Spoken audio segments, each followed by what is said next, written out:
Slim Dunkin was one of Waka Flocka's day one homies, and it looked like he was about to be the next rapper from Brick Squad to blow up. But before he could take his career to the next level, he was shot and killed at the studio after he got into an argument over a piece of candy. This is the sad story of Waka Flocka's right-hand man, Slim Dunkin. Slim Dunkin was born in Detroit, but later moved to Atlanta. That's where he linked up with Waka Flocka, who was born in New York, but moved to Atlanta when he was 9 years old. They were super close, and Slim Dunkin even was with Waka Flocka when he wrote his breakout hit, Oh Let's Do It. On the song, Waka Flocka raps, I fucked my money up, damn, now I can't re-up. Ran off in this spot just to get my stacks up. Now I'm back on deck, so shawty, what the fuck you want? According to Slim Dunkin, he hated the song at first cause Waka was talking about a real situation. Waka and Slim were all involved in a drug deal and something went wrong. They ended up losing all the money they put in and didn't have the funds to re-up. When Waka started rapping about it, Slim Dunkin was pissed. Slim thought they should be figuring out how to get their money back, not making music. But later on, Slim admitted that Waka must have seen something he didn't cause he made way more money off that song than they lost. Oh Let's Do It was on Waka's first mixtape, Salute Me or Shoot Me. It was Waka Flocka's first big single and was later remixed by Diddy, Rick Ross, and Gucci Mane. The success of the song also helped Waka sign a deal with Gucci Mane's 1017 Records in November 2009. Slim Dunkin never had dreams of becoming a rapper, but once he saw his close homie blow up and take over the rap game, he decided to hop in the booth. Slim Dunkin started dropping back-to-back mixtapes like Twin Towers, Bill for Interrogation, and Dunkin the Competition. He was already Waka's right-hand man and a member of Brick Squad, so it didn't take long for Slim Dunkin's rap career to start taking off. When Waka Flocka released his first album, Flockavelli, in 2010, Slim Dunkin was featured on 2 tracks, Bang and Fuck the Club Up. Flockavelli was a major success and made it to number 6 on the Billboard chart, so that helped expose Slim Dunkin to a massive new audience. In 2011, Slim Dunkin teamed up with Waka for the mixtape Twin Towers 2 No Fly Zone, and he also had a feature on the Gucci Mane and Waka Flocka collab album Ferrari Boys. Fans loved Slim Dunkin's raw energy, and he and Waka were the perfect duo. For his next mixtape, Block Illegal 2, Slim Dunkin worked with another Atlanta rapper named Debo. Debo is now known as Derez Deshawn, but at the time, Derez was part of a group called Dirt Gang who were signed to Waka Flocka's label, Brick Squad Monopoly. Derez says that Slim Dunkin was a major inspiration to him in his career and always motivated him to keep working. Slim Dunkin was feeding the streets and dropping back-to-back mixtapes that were doing major numbers. But before Slim had a chance to reach his full potential, he was tragically murdered during a studio session. On December 16, 2011, Slim Dunkin went to Zone 6 Studio in East Atlanta to record some new music. It seemed like a normal day, and Slim was getting ready to shoot a video for a song called Push Ups with Gucci Mane after he was finished. So people were coming in and out of the studio the whole time. But around 5:30 p.m., the vibe started to change. An argument broke out between Slim Dunkin and someone in the studio. Witnesses say they heard someone say something about candy. The argument got physical and Slim Dunkin got punched in the face. They ended up getting separated, but the other dude pulled out his gun and shot Slim Dunkin in the chest. Slim's friends rushed him to the hospital, but they didn't get there in time, and Slim Dunkin was tragically pronounced dead at just 24 years old. His funeral was held at Barron Christian Church, and hundreds of people came out to pay their respects to Slim. Waka Flocka also mourned the loss on Twitter and said it felt like he just lost his right hand. Slim Dunkin's death was a major loss for Brick Squad and the whole city of Atlanta. Slim had a lot of momentum in the rap game, and it seemed like he was only one big hit away from blowing up. So everyone wanted to find out who killed Slim Dunkin and why. When the news first broke, there were a few different theories going around about who did it. Even though Slim Dunkin was loved by a lot of people in Atlanta, he also had a lot of enemies. After Slim Dunkin died, rumors started going around that it could have been related to a situation involving another rapper named Kibo Gotti. Kibo was an OG member of Brick Squad, and he and Slim Dunkin were once close homies. Kibo appeared on Waka Flocka's debut album, Flockavelli, and even had a verse on one of the biggest singles, Grove Street Party. But after the song blew up, Kibo Gotti claims that Waka started acting fake and doing bad business. Kibo says he never made any money off Grove Street Party, even though it hit the Billboard charts and has millions of streams. Everything I did, I never got paid for. Never. I never asked for any money. You get what I'm saying? Kibo started dissing Waka Flocka and Mazay Entertainment, a music management company owned by Waka's mom, Deborah. Before Waka blew up, Deborah was already successful in the music industry. Deborah was Gucci Mane's manager, which is how Waka and Gucci first linked up and got close. Kibo Gotti said that he trusted Waka and Deborah and thought they would take care of him, but as soon as Waka blew up, they put him on the show. According to Kibo, it wasn't even about the money. He was more mad because his loyalty was taken for granted. Kibo also said that Waka and Gucci weren't really as rich as everyone thought they were, and that Waka's mom Deborah was the one making all the money. Waka responded by saying Kibo was just hating because he was broke and it was obvious who had more money.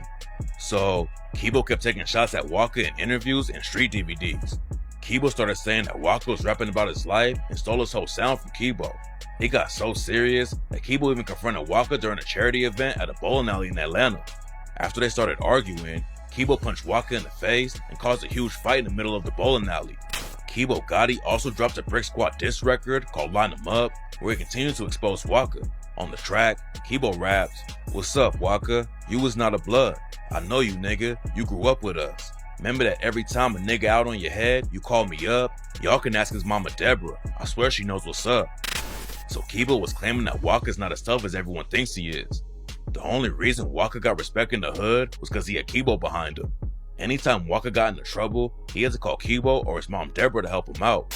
Kibo didn't stop there and made fun of Waka for getting his chain snatched, rapping, "What type of nigga go and get his chain snatched? I'm an old man, you gonna get your chain back." Around that time, there was a rumor going around that Waka got his chain snatched while he was in Compton visiting his homie, YG Hootie. Photos were going around online of some LA goon flexing on Waka's Muppet chain and Slim Dunkin's Gumby chain. Some fans on the internet thought that meant Flocka and Slim got caught slipping in LA and had their chain snatched.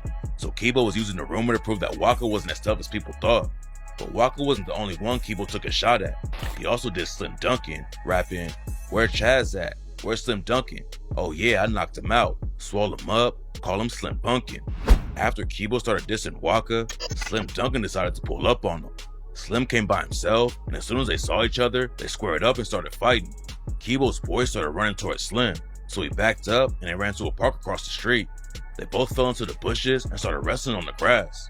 But then some dude who lived in the area came out and told him to stop fighting in front of his house. As they were trying to break it up, Kibo and Slim got back on their feet and started boxing. That's when Kibo landed a crazy right hook and knocked Slim on his back. Slim eventually got back up and kept fighting, but by that point, the dude who was trying to break up the fight had already called the cops. So Slim and Kibo stopped fighting and took off running in different directions. Even though he dissed him on Line 'Em Up, Kibo also said he had a lot of respect for Slim to pull up solo like that and handle business. According to Kibo, the only reason he had any issues with Slim was because he was still rocking with Waka Flocka. After Slim was killed, rumors started going around that Kibo may have been involved. The beef had already gotten violent multiple times, so it seemed like there was a good motive behind the rumors. But then, Kibo immediately came out and said he had nothing to do with the murder. Kibo said that Slim was still his brother, even if they had a disagreement. Brothers fight all the time, but at the end of the day, they're still family. Even after the fight, they were still close friends, and Kibo denied having anything to do with killing Slim Dunkin. Police also cleared Kibo as a suspect early on in the investigation, so the rumors were proven wrong from the jump. But the scrap with Kibo Gotti wasn't the only time Slim Dunkin went viral for fighting on camera. Slim also got into a fight in public with a dude from Young Jeezy's label, CTE. So there were also rumors that Slim's murder was related to the beef between Gucci Mane and Young Jeezy. Gucci and Jeezy first started beefing in 2005, after they worked together on the track So Icy. They were two of the most popular up-and-coming street rappers in Atlanta at the time, so they decided to work together on a record. So Icy was a big hit in Atlanta, but Gucci and Jeezy immediately started arguing over whose song it was. Jeezy wanted to put So Icy on his album, Let's Get It, Thug Motivation 101, but Gucci ended up putting it on his album, Trap House. So Icy went crazy and peaked at number 46 on the Billboard chart, and Jeezy claims that he was never even paid for his verse on the track. That started one of the most legendary beefs in rap history, and Gucci and Jeezy started going back and forth dissing each other any chance they could get. On May 10th, Gucci was in bed with a woman when 4 dudes broke into the house and started attacking him. Gucci grabbed his pistol and started letting off shots and hit one of them while the other 3 took off. The victim ended up dying, and Gucci buried him behind a nearby middle school and then found a new girl to end the night with. The goon who had gotten killed was found and identified as a Young Jeezy affiliate named Pookie Loke. Gucci was charged with Pookie Loke's murder, but he ended up beating the case after proving he acted in self-defense. And ever since then, Gucci has hated Jeezy for sending his crew to kill him all over a song. The beef led to countless diss tracks and threats on social media. So anyone who was affiliated with Gucci Mane and 1017 Brick Squad was automatically enemies with Jeezy and CTE. When Waka Flocka signed the Gucci's 1017 label, he automatically got into his own beef with a dude from CTE named Slick Pulla. Gucci and Waka were dissing CTE non-stop on mixtape after mixtape. Slick Pulla had just gotten out of prison and didn't like the way they were talking about his crew. One day he ran into Waka at a store in Atlanta and allegedly gave him a black eye. According to another dude from CTE named Clem, Slick Pulla went off on Waka as soon as he saw him. Waka tried to grab Slick and slam him to the ground, but missed. Slick reversed it and ended up slamming Waka to the ground and got on top of him. Waka's security guard hit Slick Pulla with his gun and it accidentally went off in the store. So everyone started screaming and running and they had to get out of there. But by that point, Waka already had a black eye. During an interview with the Breakfast Club, Waka later said that he never had any problems with Jeezy, but he does have an issue with Slick Pulla. No, I never had a problem with Jeezy. Yeah, because everybody was saying you said F Jeezy at one point in the concert. Nah, I said a guy he with named Slick Pulla. Gotcha. Period. I don't like him. Period. You and Slick I would Pulla- hate to be. I would not want to be in a store when they run into I don't each like other. him. I don't like him. He's a coward. Waka also said they did get into an altercation, but he was the one who smashed Slick Pulla. Cause y'all had an altercation before, but Yeah, smashed him too. Smashed him. So even if Waka didn't have beef with Jeezy, he clearly had problems with other dudes from CTE, and it didn't take long for Brick Squad to get payback. At a 4th of July block party, Slim Dunkin ran into a dude wearing a CTE shirt and knocked him out cold. The video quickly went viral and only added more fire to the beef. But according to Clem from CTE, the dude Slim Dunkin knocked out wasn't even a real member of the crew. The dude in the video was just a promo guy who got paid to help market the event. Jeezy and the rest of CTE were cool with him, but he wasn't even a real street dude and didn't have anything to do with the beef. But Slim Dunkin saw a dude repping CTE in public and went off on him. Slim Dunkin knocked him out right in front of his kids, and the dude ended up having a seizure from the punch. So the promo guy probably had no idea what was going on or why he got attacked. After Slim was killed, there were rumors that it might have been related to that video and the beef with CTE. But all of the rumors were quickly shot down after police announced they arrested a suspect in the murder of Slim Dunkin. The true motive was even more pointless than people thought. About a week after the murder, police announced that the main suspect in the murder was another local rapper named Young Vito. A few days later, police got a call from Young Vito's lawyer telling them Vito's about to turn himself in. Young Vito turned himself in the day after Christmas and was officially charged with Slim Dunkin's murder along with weapons charges. During the trial, more details came out about what really happened to Slim Dunkin that night at the studio. According to a witness testimony, the two rappers got into an argument after Slim Dunkin took a piece of candy from Young Vito. Young Vito saw it as a sign of disrespect and snapped on Slim. They argued for a minute and then Slim Dunkin got in the booth. But while he was rapping, Slim Dunkin allegedly said something about putting 2 bullets in a dude with dreadlocks. Young Vito had dreadlocks, and when Slim said the bar, he pointed right at him. That's when Young Vito lost it and attacked Slim. Other people in the studio managed to separate them, but Young Vito pulled out a gun and shot Slim Dunkin in the stomach at close range. According to a witness, after firing the shot that killed Slim, Young Vito said, "I ain't got time to be playing games," then left the studio. Young Vito's lawyer tried to argue that he only acted in self-defense. Slim Dunkin was a big dude and about 9 inches taller than Vito. So according to the lawyer, Vito was scared for his life after they started fighting and thought Slim Dunkin was about to kill him. Young Vito did have a long criminal record though. The murder charge was Vito's 9th arrest and 4th that involved a gun. At the time of the shooting, Vito was out on bond for allegedly threatening his ex-girlfriend and her 16-year-old daughter with a pistol. Even with the history of violence and eyewitnesses who saw it all happen, Young Vito still beat the murder charge. There just wasn't enough evidence to prove that Vito meant to kill Slim Dunkin when he fired the shot. But Vito didn't get off completely and was still found guilty of aggravated assault with a deadly weapon. The judge decided to give him 25 years, the maximum sentence for that crime. The judge also mentioned the incident where Vito allegedly threatened his ex and her daughter. Vito had entered an Alford plea, which means he didn't admit to being guilty, but did admit that the prosecutors might have enough evidence to convict him. So the situation with Slim Dunkin proved Vito was a danger to the public and deserved to be behind bars for a while. Even though there was some justice, Slim Dunkin's family still wasn't satisfied that he got away with murder. Slim's dad, Mark Hamilton, later filed a lawsuit against Vito and several affiliates, including Gucci Mane and Brick Squad Records. The lawsuit claimed that Gucci and the label were partially responsible for Slim Dunkin's death because they were at the studio that was part owned by Young Vito. Vito was a convicted felon with a known history of violence. Plus, everyone named in the lawsuit knew there was drug use going on in the studio and did nothing to stop it, so they were suing for $11 million. In 2016, Slim's dad Mark ended up winning the lawsuit. But it didn't really matter because Mark claims he never saw any of the money.